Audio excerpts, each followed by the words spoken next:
Mr. Beast just bought 2 private jets, but he's already letting one go. How much did he spend?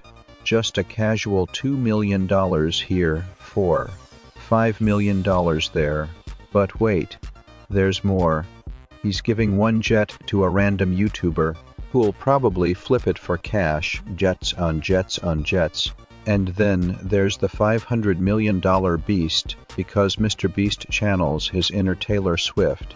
All along the way, we're whisked into insane adventures, dodging desert storms, diving into volcanic craters, and slipping into the gaming world of Megamod.